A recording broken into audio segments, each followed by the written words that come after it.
যারা যারা গেমের ভিডিও বানিয়ে ইউটিউবে আপলোড করবে বলে ভাবছো, কিন্তু কী দিয়ে স্ক্রিন রেকর্ড করবে মোবাইলের সেটা তোমরা বুঝতে পারছো না।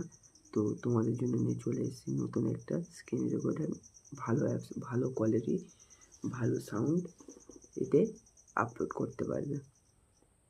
তো চলো দেরি না করে মোবাইল স্ক্রিনে চলে যাওয়া যাক। তো প্রথমে তোমরা চলে আসবে প্লে স্টোরে এসে স্ক্রিন রেকর্ডার বলে স্ক্রিন রেকর্ডার পেয়ে যাবে। এটাকে তোমরা তাড়াতাড়ি ইনস্টল করে নেবে। এটা ওপেন করতে হবে। তো ওপেন করার পরে আমরা চলে যাব সেটিংয়ে।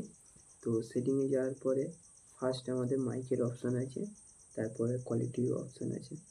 তো আমাদের এই দুটোকে চেঞ্জ করতে হবে। তো ফার্স্টে মাইকেতে আমরা চলে যাই।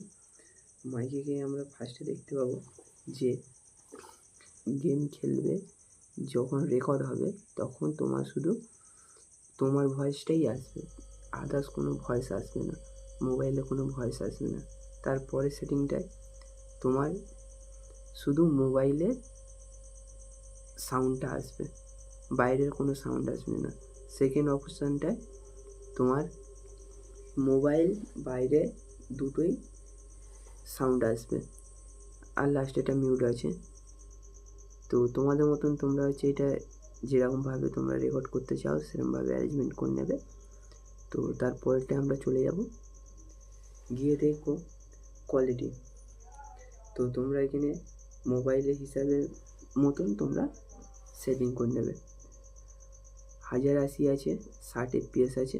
তো এপিএসটা 60 FPS রাখাই ভালো আমার মতে বলে। তো চলো দেরি না করে একবার গেম প্লে করা যাক। তো চলো ফ্রি ফায়ার গেমটাকে ওপেন করে নিই আমরা। তো আমাদের স্টার্ট হয়ে গেছে। তো রেকর্ড করার পরে দেখি কেমন আমাদের ভিডিওটা ভালোভাবে। তো যারা চ্যানেলে নতুন হচ্ছে তারা চ্যানেলটাকে লাইক, পাশে থাকা সাবস্ক্রাইবের পাশে